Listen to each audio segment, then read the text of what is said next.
ಶ್ರೀ ಗುರುಭ್ಯೋ ನಮಃ.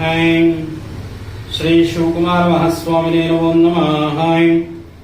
ಆತ್ಮೀಯ ಪ್ರೀತಿ ವೀಕ್ಷಕರೇ, ಶ್ರೀ ಬಸವೇಶ್ವರ ಜ್ಯೋತಿಷ್ಯ ಯೂಟ್ಯೂಬ್ ನಮ್ಮ ಎಲ್ಲ ವೀಕ್ಷಕರಿಗೂ ಕೂಡ ಆರ್ಥಿಕ ಸುಸ್ವಾಗತವನ್ನು ಬಯಸ್ತೇನೆ. ಪ್ರೀತಿಯ ವೀಕ್ಷಕರೇ, ಜುಲೈ ತಿಂಗಳ ಧನುಸ್ಸು ರಾಶಿಯ ಮಾಸಿಕ ಭವಿಷ್ಯವನ್ನು ನಾವು ನೋಡ್ತಾ ಇದ್ವಿ. ಧನುಸ್ಸು ರಾಶಿಯವರಿಗೆ ಯಾವ ಗ್ರಹದಿಂದ ಶುಭ ಫಲ ಸಿಗುತ್ತೆ ಅನ್ನುವಂಥದ್ದು ನೋಡ್ಕೊಂಡು ಬರೋಣ. ಮೊದಲನೇದಾಗಿ ಗ್ರಹಗಳ ಪಲ್ಲಟವನ್ನು ನೋಡ್ಕೊಂಡು ಬರೋಣ. ಶುಕ್ರ 6ನೇ ತಾರೀಕು ಕರ್ಕಾಟಕ ರಾಶಿಗೆ ಪ್ರವೇಶವನ್ನು ಮಾಡ್ತಾ ಇರ್ತಾನೆ ಅಂತ. ಜೊತೆಗೆ ಕುಜ 12ನೇ ತಾರೀಕು ವೃಷಭ ರಾಶಿಗೆ ಪ್ರವೇಶವನ್ನ ಮಾಡ್ತಾರೆ. ಜೊತೆಗೆ ಇಲ್ಲಿ ರವಿ ಕುಜ 12 ದಿವಸಗಳ ಕಾಲ ತನ್ನ ಸ್ವಕ್ಷೇತ್ರದಲ್ಲಿ ಅಂದ್ರೆ ಮೇಷ ರಾಶಿಯಲ್ಲಿ ಸ್ಥಿತರಾಗಿರ್ತಾರೆ. ನಂತರ ವೃಷಭ ರಾಶಿಗೆ ಬರ್ತಾರೆ 12ನೇ ತಾರೀಕು. ನಂತರ ಇಲ್ಲಿ ರವಿ 16ನೇ ತಾರೀಕು ಕರ್ಕಾಟಕ ರಾಶಿಗೆ ಪ್ರವೇಶವನ್ನ ಮಾಡ್ತಾರೆ. ರವಿ ನಾವು ಉತ್ತರಾಯಣ ಪುಣ್ಯಕಾಲ ಮತ್ತು ದಕ್ಷಿಣಾಯನ ಪುಣ್ಯಕಾಲವನ್ನು ನೋಡ್ತಾ ಇದ್ದೀವಿ. ಉತ್ತರಾಯಣ ಪುಣ್ಯಕಾಲ ಮಕರ ರಾಶಿಯಿಂದ ಕರ್ಕಾಟಕ ರಾಶಿವರೆಗೂ ಇರುತ್ತೆ, ಅಂದ್ರೆ ಮಿಥುನ ರಾಶಿವರೆಗೂ. ನಂತರ ಯಾವಾಗ ರವಿ ಕರ್ಕಾಟಕ ರಾಶಿಗೆ ಬರ್ತಾನೋ ಅಂದಿನ ದಿವಸದಿಂದ ಧನಸ್ಸು ರಾಶಿವರೆಗೂ ಕೂಡ ಇಲ್ಲಿ ದಕ್ಷಿಣಾಯನೆ ಇರುತ್ತೆ. ಹಾಗೆ ನಾವು ನೋಡ್ತಾ ಇದ್ದೀವಿ, ಬುಧ 19ನೇ ತಾರೀಕು ಸಿಂಹ ರಾಶಿಗೆ ಪ್ರವೇಶವನ್ನ ಮಾಡ್ತಾ ಇದ್ದಾನೆ. 19 ದಿವಸಗಳ ಕಾಲ ಕರ್ಕಾಟಕ ರಾಶಿಯಲ್ಲಿ ಸಂಚಾರವನ್ನ ಮಾಡ್ತಾ ಇರ್ತಾರೆ ಅಂತ. ಶುಕ್ರನು ಕೂಡ 31ನೇ ತಾರೀಕು ಸಿಂಹ ರಾಶಿಗೆ ತನ್ನ ಶತ್ರುವಿನ ಮನೆಗೆ ಶುಕ್ರ ಪ್ರವೇಶವನ್ನ ಮಾಡ್ತಾರೆ. ಜೊತೆಗೆ ಇಲ್ಲಿ ಗುರು ವೃಷಭ ರಾಶಿಯಲ್ಲಿ ಸ್ಥಿತರಾಗಿದ್ದಾರೆ. 1 ವರ್ಷಗಳ ಕಾಲ ಸಂಪೂರ್ಣವಾಗಿ ವೃಷಭ ರಾಶಿಯಲ್ಲಿ ಸ್ಥಿತರಾಗಿರ್ತಾರೆ. ಜೊತೆಗೆ ಇಲ್ಲಿ ರಾಹು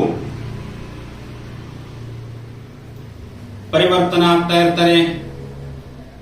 ಕೇತುನು ಕೂಡ ಇಲ್ಲಿ ಪರಿವರ್ತನೆ ಆಗ್ತಾ ಇರ್ತಾರೆ ಅಂತ. ಹಾಗೆ ಇಲ್ಲಿ ಆಷಾಢ ಮಾಸದ ವಿಶೇಷವಾಗಿ ಆಷಾಢ ಮಾಸ ಪ್ರಾರಂಭ ಆಗುವಂಥದ್ದು ಜುಲೈ ತಿಂಗಳ 6ನೇ ತಾರೀಕು, ಸಮಾಪ್ತಿ ಆಗುವಂಥದ್ದು ಆಗಸ್ಟ್ ತಿಂಗಳು 4ನೇ ತಾರೀಕು ಸಮಾಪ್ತಿಯನ್ನ ಆಗುತ್ತೆ ಅಂತ. ಜೊತೆಗೆ ಇಲ್ಲಿ ಆಷಾಢ ಮಾಸ 4 ಶುಕ್ರವಾರ ಬರುತ್ತೆ ಆಷಾಢ ಮಾಸದಲ್ಲಿ. ಅದಕ್ಕೆ ಮೊದಲನೇ ಆಷಾಢ ಶುಕ್ರವಾರ ಬರ್ತಾ ಇರುವಂತದ್ದು 12ನೇ ತಾರೀಕು, 2ನೇ ಆಷಾಢ ಶುಕ್ರವಾರ ಬರ್ತಾ ಇರುವಂತದ್ದು 19ನೇ ತಾರೀಕು, 3ನೇದು ಶುಕ್ರವಾರ 26ನೇ ತಾರೀಕು, 4ನೇದು 2ನೇ ತಾರೀಕು ಆಗಸ್ಟ್ 2ನೇ ತಾರೀಕು 4ನೇ ಆಷಾಢ ಶುಕ್ರವಾರ ಬರುತ್ತೆ. ಆ ದಿನಾಂಕದಲ್ಲಿ ಲಕ್ಷ್ಮೀ ಪೂಜೆಯನ್ನು ಮಾಡುವಂಥದ್ದಾಗ್ಲಿ ಅಥವಾ ಲಕ್ಷ್ಮೀ ಅಷ್ಟೋತ್ತರವನ್ನು ಮಾಡುವಂಥದ್ದಾಗ್ಲಿ ಅಥವಾ ಲಕ್ಷ್ಮಿಗೆ ವಿಶೇಷವಾಗಿ ಪೂಜೆಯನ್ನು ಸಲ್ಲಿಸುವಂಥದ್ದಾಗ್ಲಿ ಮಾಡಿದ್ರೆ ಬಹಳ ಪುಣ್ಯಕಾಲವಾಗಿ ನಿಮಗೆ ಆಶೀರ್ವಾದವನ್ನ ಆ ತಾಯಿ ಲಕ್ಷ್ಮಿ ಪ್ರಾಪ್ತಿಯಾಗ್ತದೆ ಅಂತ. ಲಕ್ಷ್ಮಿಯ ಅನುಗ್ರಹವನ್ನ ಸಿಕ್ಕರೆ ತಮ್ಮ ಮನೆಯಲ್ಲಿ ಸುಖ, ಶಾಂತಿ, ನೆಮ್ಮದಿ ಎಲ್ಲವೂ ಕೂಡ ಇರುತ್ತೆ ಅಂತ. ಹಾಗಾಗಿ ಇಲ್ಲಿ ನಾವು ಗ್ರಹಗಳ ಪಲ್ಲಟವನ್ನು ನೋಡ್ಕೊಂಡು ಬಂದ್ವಿ.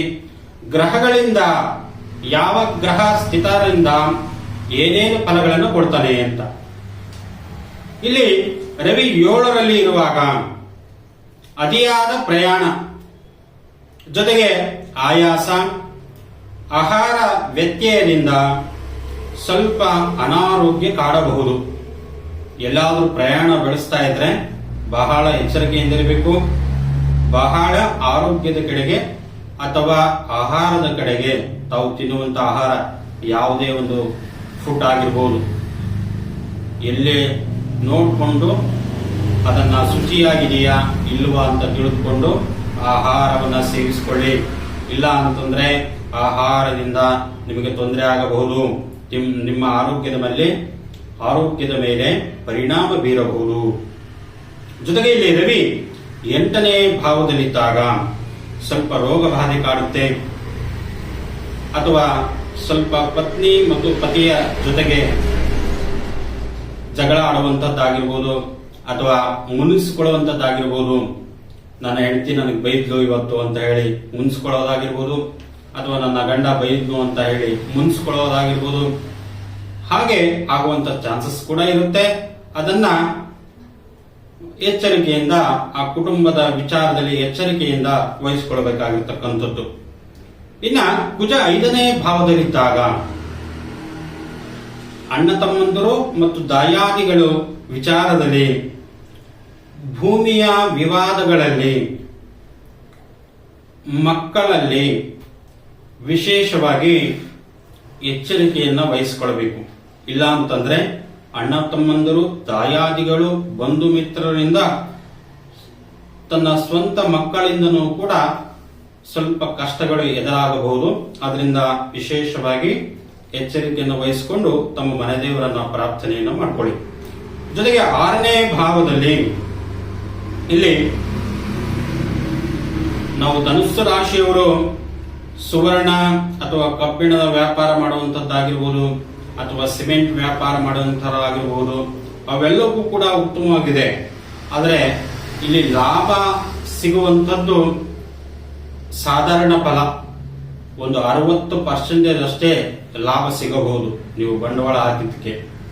ನಂತರ ಇಲ್ಲಿ ಬುಧ 9ನೇ ಮನೆಯಲ್ಲಿದ್ದಾಗ, 8ನೇ ಮನೆಯಲ್ಲಿದ್ದಾಗ ಸ್ವಲ್ಪ ಆ ಕಡೆ ಈ ಕಡೆ ಆಲಸ್ಯ ಆಗ್ತದೆ. 9ನೇ ಮನೆಯಲ್ಲಿದ್ದಾಗ ವಿದ್ಯಾರ್ಥಿಗಳು ಸ್ವಲ್ಪ ಆಲಸ್ಯ ಹೋಗಬಹುದು, ಮನಸ್ಸು ಚಂಚಲತೆ ಆಗುತ್ತೆ. ಧನುಸ್ಸು ರಾಶಿಯವರು ವಿಶೇಷವಾಗಿ ತಮ್ಮ ಮಕ್ಕಳ ಬಗ್ಗೆ ಎಚ್ಚರಿಕೆಯನ್ನು ಇಟ್ಟುಕೊಂಡು ಅವರ ವಿದ್ಯಾಭ್ಯಾಸದ ಬಗ್ಗೆ, ಮಕ್ಕಳು ಓದ್ತಾ ಇದ್ದಾರೋ ಇಲ್ಲವೋ ಅದರ ಬಗ್ಗೆ ಎಚ್ಚರಿಕೆಯನ್ನು ವಹಿಸಿಕೊಳ್ಬೇಕು. ಜೊತೆಗೆ ಇಲ್ಲಿ ಗುರು ಅಷ್ಟೊಂದು ಶುಭದಾಯಕವಾಗಿ ಇಲ್ಲ. ಯಾಕೆಂತಂದ್ರೆ ಇಲ್ಲಿ 6ನೇ ಭಾವದಲ್ಲಿ ಗುರು ಇದ್ದಾನೆ. ಗುರು ರೋಗಸ್ಥಾನ ಅಂತ ಅನ್ಕೊಳ್ತೀವಿ. ಋಣ, ರೋಗ ಮತ್ತು ಶತ್ರುಬಾಧೆಗಳಿಂದ ಕಾಡಬಹುದು. ಆದ್ರಿಂದಲೂ ಕೂಡ ಎಚ್ಚರಿಕೆಯನ್ನು ವಹಿಸಬೇಕು. ಎಲ್ಲರಿಗೂ ಕೂಡ ನನ್ನ ನಮಸ್ಕಾರಗಳು. ಶ್ರೀ ಬಸವೇಶ್ವರ ಜ್ಯೋತಿಷ್ಯ ಯೂಟ್ಯೂಬ್ ಚಾನಲ್ ತಾವು ಸಬ್ಸ್ಕ್ರೈಬ್ ಮಾಡೋದನ್ನ ಮರಿಬೇಡಿ ಅಂತ ಹೇಳ್ತಾ ನನ್ನ ನಮಸ್ಕಾರ.